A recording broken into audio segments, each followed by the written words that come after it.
पीछे थोड़ा हाथ उठाइए, देखो आँखों में सही नहीं चालू करें। चल। जय हिंद दोस्तों, एक बार फिर से आप सभी का स्वागत है आपके अपने चैनल खाकी टाक में। मैं हूं आपका दोस्त, आपका भाई अनुज सिंह, लेकर आया हूं आपके लिए एक और informative video. UP police constable का एग्जाम बहुत से बच्चे दे चुके हैं और बहुत से बच्चे अभी देना बाकी रह गए हैं। तो जो बच्चे एग्जाम दे चुके हैं, ये वीडियो उनके लिए भी इम्पॉर्टेंट है, और जिन्होंने अभी तक इसका एग्जाम नहीं दिया है, ये वीडियो उनके लिए भी मोस्ट इम्पॉर्टेंट होने वाली है। बहुत सारे बच्चों के कमेंट आ रहे हैं, सवाल ये बन रहे हैं कि सर फिजिकल की तैयारी कब से शुरू करें, और कौन कौन से ऐसे बच्चे हैं जो फिजिकल की तैयारी शुरू कर सकते हैं, कट ऑफ क्या रहने वाली है, मेल फीमेल, सारी चीज़ें आज इस वीडियो में कवर करेंगे। मेनली जो कवर करने वाला हूँ इस वीडियो में वो 4 टॉपिक हैं कि बच्चे एग्ज़ाम बहुत ज़्यादा क्यों छोड़ रहे हैं, दूसरा है नॉर्मलाइजेशन का फ़ायदा किसे मिलेगा और नॉर्मलाइजेशन में कितने नंबर बढ़ने की उम्मीद है, पेपर का जो लेवल आ रहा है, जो 6 शिफ्ट के पेपर हुए उसका लेवल का कंक्लूजन क्या निकला है वो अब मैं बताऊंगा, और सबसे इंपॉर्टेंट बात है कि कट ऑफ क्या रहेगी, male female SC ST OBC unreserved सभी कैटेगरी की कट ऑफ इसमें डिस्कस करूंगा। तो चलिए सबसे पहले पहला टॉपिक हम देखते हैं कि बच्चे एग्ज़ाम क्यों छोड़ रहे हैं। अभी तक का जो रिज़ल्ट आया है, अभी तक का जो डाटा आया है, उसके अकॉर्डिंग लगभग 30% बच्चों ने एग्ज़ाम अभी तक छोड़ दिया है। 30% बच्चे ऐसे हैं जो एग्ज़ाम छोड़ दें। क्यों? क्योंकि इस बार जो सेंटर बनाया गया है वो जान ही रहे हैं आप कि आपके होम डिस्ट्रिक्ट, आपके मंडल से बाहर कर दिया गया है।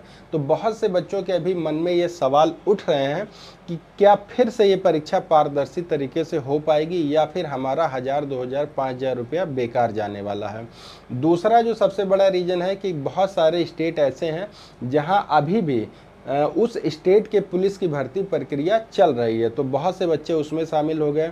आरपीएफ के भी एग्ज़ाम्स हो रहे हैं, आरपीएफ में, आईटीबीपी में भी आया हुआ है, सीआईएसएफ में आया हुआ है, सीआरपीएफ, बहुत सारे ऐसे एग्ज़ाम्स हैं, एचसीएम वगैरह की है, जीडीएस के हैं। तो वो सारे एग्ज़ाम अभी चल रहे हैं, तो उसके जो बच्चे हैं वो भी इस परीक्षा से थोड़ा दूरी अभी बनाए हुए हैं, और सबसे बड़ी विश्वसनीयता जो मैंने आपको बता दी कि उस पर भी अभी सवाल यहाँ पर उठ रहे हैं।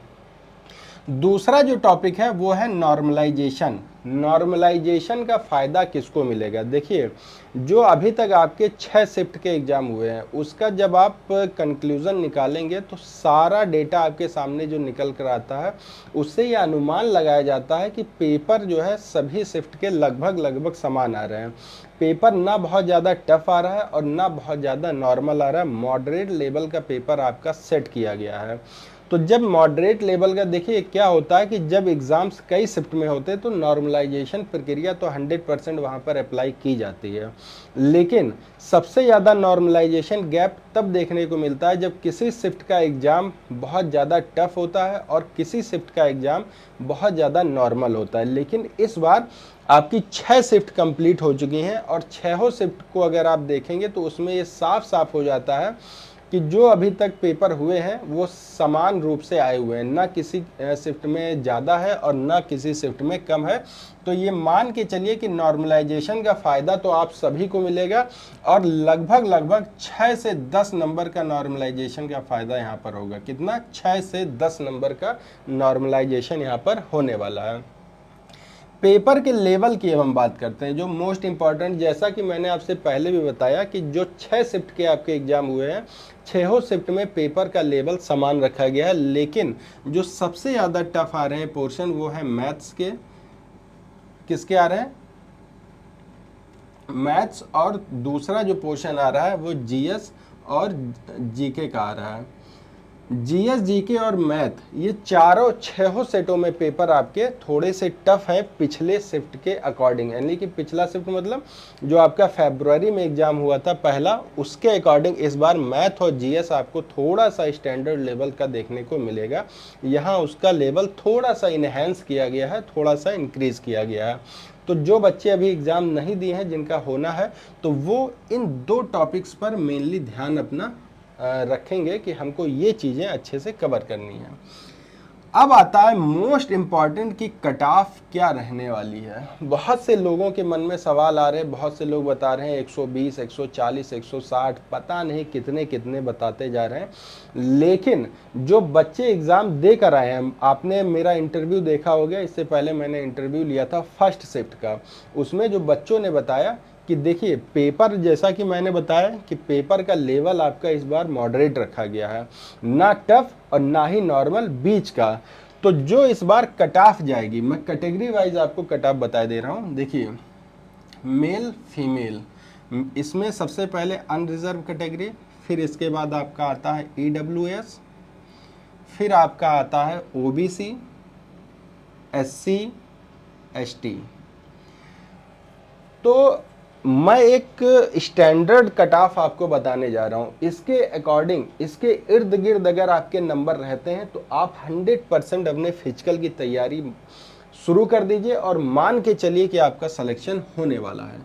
अनरिजर्व कैटेगरी की अगर हम बात करें तो आपके 100 से लगाकर 110 क्वेश्चन तक अगर आपके सही हैं, कितने 100 से लगाकर 110 क्वेश्चन तक अगर आप सही करके आए हैं तो आप फिजिकल की तैयारी शुरू कर दीजिए, मैं लिख के देता हूँ। वहीं EWS का भी सेम ऐसा ही रहेगा, बहुत ज़्यादा फर्क नहीं पड़ेगा, 1-2 नंबर ऊपर नीचे हो सकता है। OBC की अगर हम बात करें तो अगर आपके 95 से लगाकर 105 नंबर तक हैं, 95 से लगाकर 105 अगर क्वेश्चन, ये मैं क्वेश्चन की बात कर रहा हूँ, नंबर की नहीं, अगर इतने क्वेश्चन आपने सही कर दिए हैं तो आप तैयारियों में लग जाइए। वहीं SC की बात करें तो SC का भी 90 to 95, वहीं ST का बात करते हैं तो ये भी 90 से लगाकर और 95 तक, बहुत ज़्यादा 2-4 नंबर का अंतर देखने को मिल जाएगा आपको, इससे ज़्यादा का नंबर अंतर नहीं रहेगा। ये हो गए मेल कैंडिडेट। वहीं अगर फीमेल कैंडिडेट की हम बात करें तो ये मान के चलिए अगर आपने 80 से 85 क्वेश्चन अगर सही कर दिए हैं किसमें, अनरिजर्व कैटेगरी में, तो आप अपना सिलेक्शन मान के चलिए। वहीं EWS में अगर आपने 80 से 84 या 83 क्वेश्चन सही किए तब भी आपका सही है। OBC में अगर आपने 78 से लगाकर 85 तक, 78 से लगाकर 85 तक क्वेश्चन अगर आपके जा रहे हैं तो आप 100% ये श्योर हो जाइए कि आपको फिजिकल के लिए बुलाया जाएगा। वहीं SC की बात करते हैं तो ये 75 to 80 नंबर तक जाने वाला है। वहीं ST की बात करते हैं तो ये 73 से 80 के बीच इर्द गिर्द। ये जो डेटा है आप इसको लेकर देख लीजिए, इसी के इर्द गिर्द आपकी कट ऑफ बनने वाली है, इससे ज़्यादा नहीं जाएगी। जो लोग बता रहे हैं ना कि 130, 140 क्वेश्चन तक जाएगी, आप लिख के ले लीजिए, क्योंकि बच्चों ने एग्ज़ाम भी बहुत ज़्यादा छोड़े हैं। बहुत से बच्चे एग्ज़ाम छोड़ दिए, क्यों? क्योंकि और ये जो एग्ज़ाम छोड़े हैं बच्चों ने, ये वही बच्चे हैं जो सीरियसली किसी और एग्ज़ाम की तैयारी कर रहे हैं। मतलब कि जो 100% ये मान के चल रहे हैं कि यूपी कांस्टेबल में मेरा सिलेक्शन नहीं होगा या मैं नहीं लेना चाहता हूं, और उन्होंने दूसरे एग्ज़ाम की प्रिपरेशन बिल्कुल मन लगा के चालू किया, तो सीरियस बच्चे इसमें निकल गए। बाकी बहुत से बच्चे ऐसे हैं जो धन के अभाव में सेंटर तक नहीं पहुँच पाए या परीक्षा नहीं दे पाए। तो ये मान के चलिए कि जो आपका ये डेटा जो मैंने आपको दे दिया है, इसी के इर्द गिर्द आपकी कट ऑफ रहने वाली है। अगर इस डेटे के बीच में अगर आपका नंबर आ रहा है तो आप अपने फिजिकल की तैयारी शुरू कर दीजिए, और वर्दी आपको पाने से कोई रोक नहीं सकता है, ठीक है। इसके संबंध में अगर कोई डाउट आपके मन में आ रहा है, कुछ सवाल आपके मन में आ रहे हैं, तो बेशक मुझे कमेंट कर दीजिएगा। 24/7 आपका भाई आपके लिए अवेलेबल रहता है। तो चलिए आज के लिए फ़िलहाल इतना ही, मिलते हैं एक और इन्फॉर्मेटिव वीडियो के साथ। तब तक आप सभी को जय हिंद, जय भारत।